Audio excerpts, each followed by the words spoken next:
బ్యాంకుకు సంబంధించిన 6 కోట్ల రూపాయలు దోపిడీ జరిగిపోయింది. జ్యోతిరాజు గారికి 6 అకౌంట్లు ఉన్నాయి, 6 కోట్లు దొప్పేసాడని పెట్టారు నా మీద. పేపర్లో చేసేసాడు. 6 అకౌంట్లు ఉన్నాయి, 6 కోట్లు అని రాయగానే నేను చదవగానే ఫస్ట్ పేపర్ చూసి చెయ్యట్టి ఆమేన్ అన్నాను. ఈ క్రూసైడ్లన్నీ అయ్యే స్తోత్రం చెప్పడం సరిగట్టిగా. ఆ డబ్బులు కాదు, ఆమేన్ అన్నానే ఆ డబ్బు. స్తోత్రం చెప్పడం సరిగట్టిగా.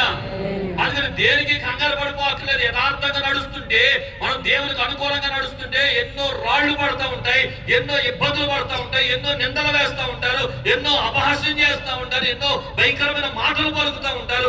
దేనిని పట్టించుకోవద్దు. ఒక మాట చెప్తున్నారు, విశ్వాసమునకు కర్తయు దాన్ని కొనసాగించువాడైన యేసు వైపు చూచుచు మన ఎదుట ఉంచబడిన పందెములో ఓపికతో పరిగెత్తాలి.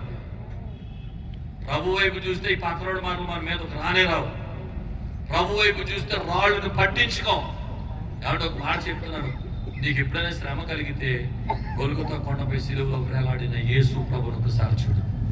చూస్తే నీకు ఒక ఉపశమనం కలిగేస్తుంది. ఏంటి తెలుసు, ప్రభు నువ్వు పొందిన శ్రమంతో పోలిస్తే నా శ్రమలు పట్టించుకోవే కాదు.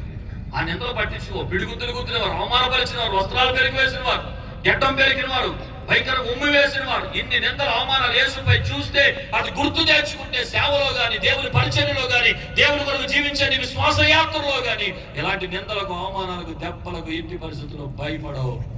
అన్నిటికీ సర్దుకుపోతాం. స్తోత్రం చెప్పడం సరిగట్టిగా దగ్గరగా చెప్పండి హల్లెలూయా.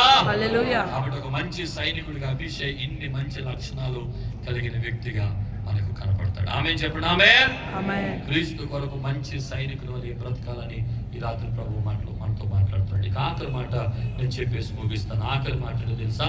అభిషేక్ అంటే బహుమతిని ఇచ్చేవాడు అని అర్థం. చెప్పండి, అభిషేక్ అంటే అర్థం ఏంటి? గట్టిగా చెప్పండి. బహుమతిని ఇచ్చేవాడు. చెప్పండి. బహుమతిని ఇచ్చేవాడు. చెప్పండి.